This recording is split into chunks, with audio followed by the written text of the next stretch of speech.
निराकार रूपो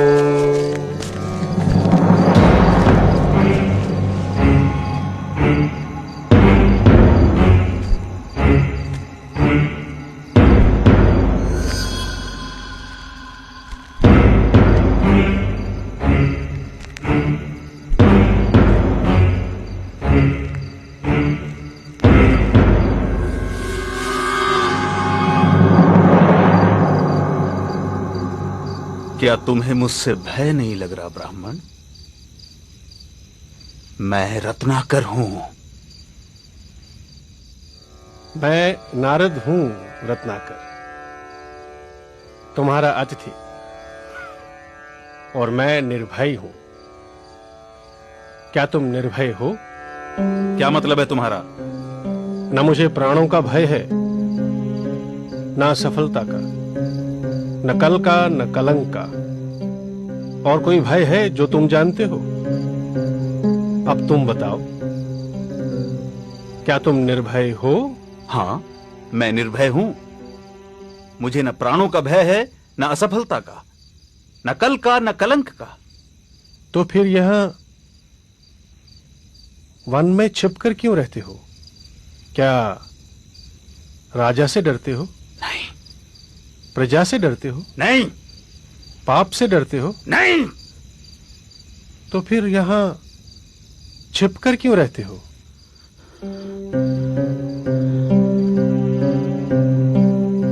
उत्तर मैं देता हूं। पाप करते हो और पाप से डरते हो।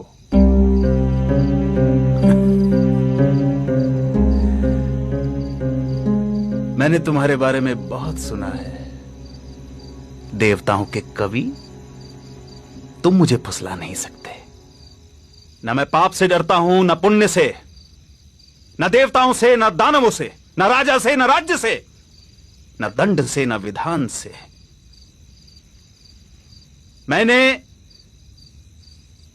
राज्य के साथ द्रोह किया है, मैंने समाज के साथ द्रोह किया है, इसलिए यहां बीहड़ों में रहता हूं। यह प्रतिशोध है मेरा। क्या था वो पाप जिससे तुम डरते हो?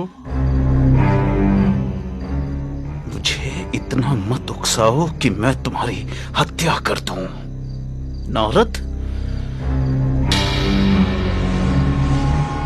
इतना तो मैं जान ही चुका हूं कि पाप और पुण्य की परिभाषा हमेशा ताकतवर तय करते हैं और उसे कमजोरों पर थोपते हैं। मैंने साम्राज्यों का विस्तार देखा है, हत्या से, बल से, छल से। मैंने वाणिज्य का विस्तार देखा है, कपट से, अनीति से, अधर्म से। वो पाप नहीं था। मैं सैनिक था, दुष्ट और निर्दयी सौदागरों की भी रक्षा की। वो पाप नहीं था। युद्ध में हारे हुए लोगों की स्त्रियों के साथ पशुता का व्यवहार करने वाले सैनिकों की हत्या क्या की? मैं पापी हो गया। राजा, सेना और सेनापति का अपराधी हो गया मैं। क्या वो पाप था? दूसरों का पाप अपने पाप को सही नहीं ठहरा सकता रत्नाकर। मैं पापी नहीं हूं। कौन निर्णय करेगा? वो जो इस यात्रा में तुम्हारे साथ है या नहीं है? क्या तुम्हारी पत्नी, तुम्हारा पुत्र इस पाप में तुम्हारे साथ हैं? हाँ, वो क्यों नहीं साथ होंगे? मैं जो ये सब करता हूं उनके सुख के लिए तो करता हूं। तो जो तुम्हारे साथ हैं उन्हीं को निर्णायक बनाते हैं। जाओ, अपनी पत्नी से, अपने पुत्र से, अपने पिता से, अपने निकट संबंधियों से पूछ कर आओ, जो तुम कर रहे हो क्या वो पाप नहीं है? और क्या वो सब इस पाप में तुम्हारे साथ हैं, इस पाप के भागीदार हैं? सरदार, कि ब्राह्मण बहुत बोलता है, इसे मार दें?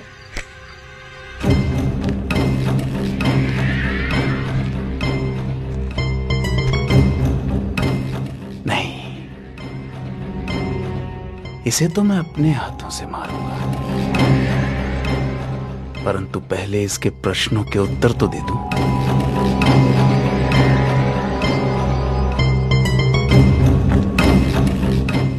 मेरे आने तक इसे बांध कर रखो।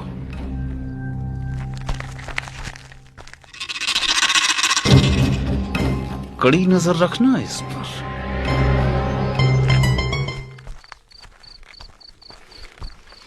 रत्नाकर, बेटा आज बहुत जल्दी आ गए तुम। कोई मोटा आसामी हाथ लगाए क्या?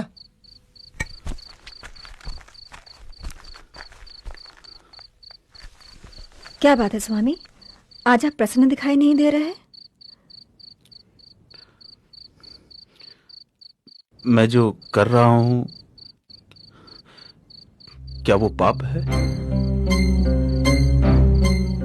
ये तू कैसी बहकी बहकी बातें कर रहा है आज? तूने ज्यादा पी ली है क्या? क्या तुम मेरे पाप में भागीदार हो? ये तू क्या पूछ रहा है? क्या तुम मेरे पाप में भागीदार हो? नहीं स्वामी, मैंने आपके सुख में दुख में साथ देने की कसम खाई है, आपके पाप में भागीदार होने की नहीं।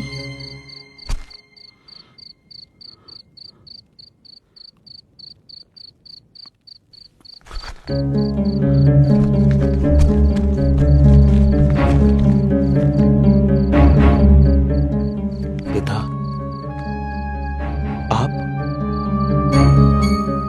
बेटा, ये तो तेरी कमाई है, इसे मैं कैसे बांट सकता हूं?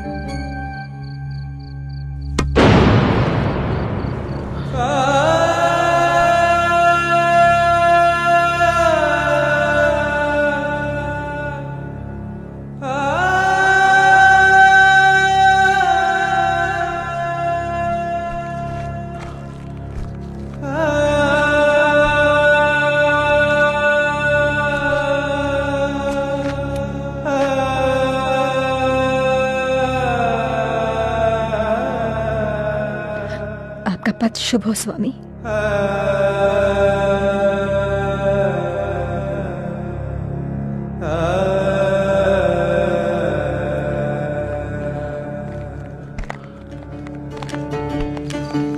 अपि चेत् सुदुराचारो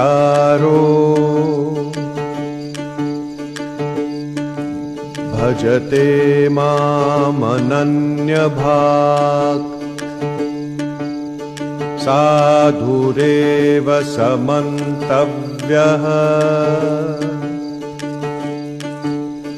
सम्यक् व्यवसितो हि सः।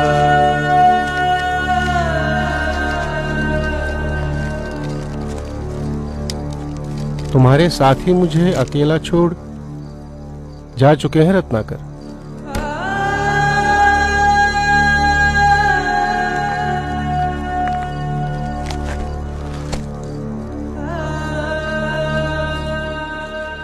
क्षमा देवर्षि, क्षमा। अब तो मैं भी अकेला ही हूं। नहीं रत्नाकर, तुम ही अपने मित्र और तुम ही अपने शत्रु हो। तुम्हारे पुराने संसार की रचना भी तुम ही ने की थी, तुम्हारे नए संसार की रचना भी तुम ही करोगे। इसलिए उठो और अपने पुरुषार्थ से अपना भविष्य लिखो। राम राम। तुम्हारा पथ शुभ हो। जयति जगति मायां यस्य कायाधवस्ते वचन रचनमेकं केवलं चाकलय्य ध्रुवपदमपि यातो यत्कृपातो ध्रुवोऽयं सकलं निशनपात्रं ब्रह्मपुत्रं नतोऽस्मि। इस कहानी के इस डाकू ने अपने संसार को छोड़ फिर एक नए संसार की रचना की, जिसे हम रामायण के नाम से जानते हैं। इतिहास कहता है कि अतीत का डाकू रत्नाकर ही भविष्य में राम कथा का रचयिता वाल्मीकि बना। ठीक कहा था देवर्षि नारद ने। असीम संभावनाओं का स्वामी मनुष्य काश खुद को पहचान पाता।